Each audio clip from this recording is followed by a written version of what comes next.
아이의 성장을 믿고 응원하면서 스스로 성장할 수 있는 기회를 주는 부모가 되실 분들은 이 책을 읽어보세요. 안녕하세요 여러분.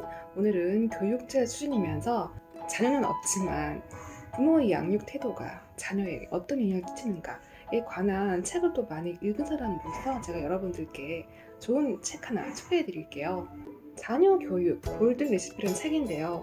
제가 이 책을 딱 처음 본 순간 흥미를 느낄 수밖에 없었던 게, 일단은 이 책의 저자이자 엄마인 분이 두 자녀를 정말 훌륭하게 키웠어요.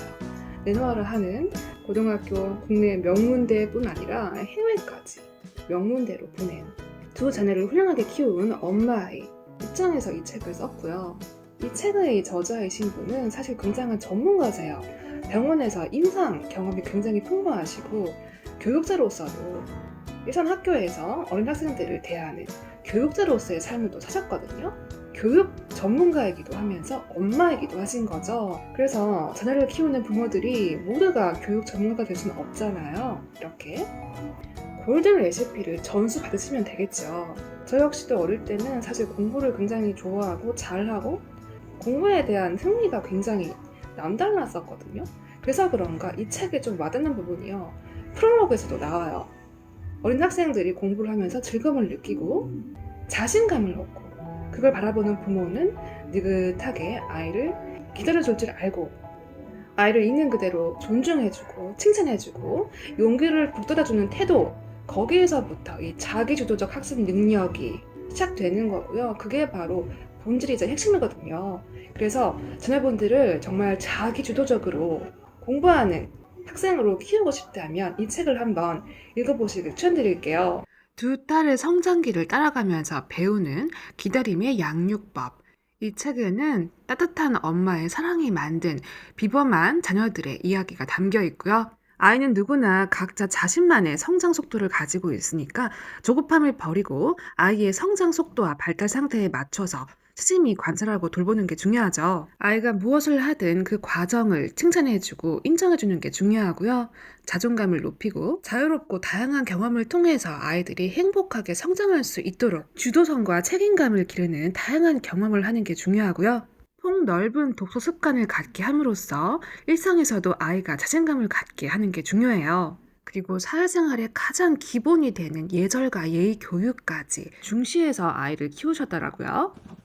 그리고 진짜 인상 깊었던 곳이요. 와, 진짜 이거는 제가 여러분들께 정말 강조하고 싶은 내용인데, 공부만 시킨 게 아니라 인성교육, 예절교육, 특히 경제관념도 중시해서 어릴 때부터 교육을 시켰고요. 이 지구를 생각하는 환경 문제까지 아이들에게 인식을 시켜서 어릴 때부터 이런 게 가치관이 확실하게 정립이 되니까 훌륭한 성인으로 아이들이 크잖아요. 저는 이 점이 정말 중요하고 앞으로 이런 부분은 더욱더 강조가 돼야 되지 않나, 그런 생각이 들더라고요. 그래서 이 두 아이가 장학금을 받겠다는 기특한 생각으로 더 노력을 하기도 했어요. 부모는 진심으로 아이들을 응원해주고 존중해줬고요.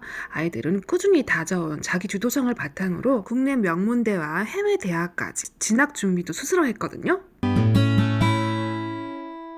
그리고 에필로그에 보면은 진짜 막 너무 가슴 아프기도 하면서 약간 너무 공감 가는 내용이 나와요.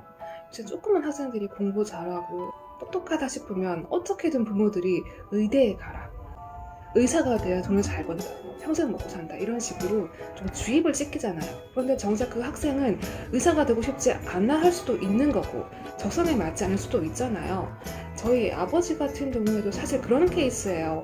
할아버지께서 너무 이 강압을 하시고 장남이다 보니까 집안의 어떤 기둥으로서 한국의 슈바이처가 되라, 이런 식으로 굉장히 강압하셔가지고 원치 않은 의대에도 입학을 하셨고 공부를 잘 하셨거든요. 그래서 그 좋은 학교 입학하셔서 자기 발로 결국에는 뛰쳐나오시고 본인이 하고 싶었던 농대를 졸업하셔서 지금 돌고 돌아서 결국에는 농사 지으시거든요, 그 연세에. 그래서 저희 아버지가 사실, 물론 할아버지가 정말 좋은 분이시긴 했지만 어떻게 보면은 피해자인 거예요. 아무튼 굉장히 또 와닿고요. 물론 저는 어릴 때부터 제가 처한 환경이 그래서 그런가 공부라는 게 어느 정도는 환경이 좋아져야 되고 약간의 외압, 강압이 있어야 좀 의무감을 갖고 공부를 한다고 저는 생각을 해요. 그런데 이 책을 읽음으로써 약간 그런 생각이 조금은 바뀐 것 같고요. 어쨌든 자율성이 중요하죠. 그리고 즐겁게 공부를 해야 한다는 거.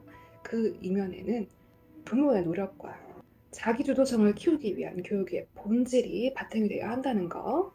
그리고 여러분, 저도 사실 그 누구보다 자기주도성을 지닌 학생이었어요. 공부 정말 즐겁게 열심히 하는 편이었고요. 학업 성적도 자체가 좋았었고, 그게 사실 어떻게 보면은 부모님께서 인정해주시고 칭찬해주고 이런 거 전혀 없었지만, 제가 커가는 과정에서 저를 인정해주시고 정말 예뻐해주시고 폭풍 칭찬해주신 많은 선생님들이 있었거든요. 그래서 그런 게 사실은 자양분이 됐던 것 같아요. 그래서 부모님들께서 혹시라도 지금 내 양육 태도가 잘못되지 않았을까? 한번 돌아보실 분들도 꼭 이 책을 읽어보시길 추천드릴게요. 아주 어릴 때, 그 유아기 때부터 초중 고등기를 거쳐서 훌륭한 성인으로 자라기까지 엄마의 마음이 담겨 있고 교육자의 마음이 담겨 있고요. 저는 그 어린 두 자녀의 사진을 붙여놓고 편지 쓰듯이 이렇게 담아놓은 페이지는 진짜 울 뻔했어요. 진짜 한마디로 와, 나도 이렇게 자유롭고 현명하고 정말 똑똑하고 이런 엄마 밑에서 자랐다면 어땠을까라는 생각이 들 정도예요. 두 자녀를 세계적인 대학으로 이끌기까지 존중과 기다림의 경험을 생생하게 담은 사례집으로서 특히 칭찬과 기다림은 아이가 꿈을 꾸게 만든다는 메시지가 굉장히 와닿네요. 자녀 교육 골든 레시피, 제가 관련 링크는 아래쪽에 덧보기란에 남겨놓을게요.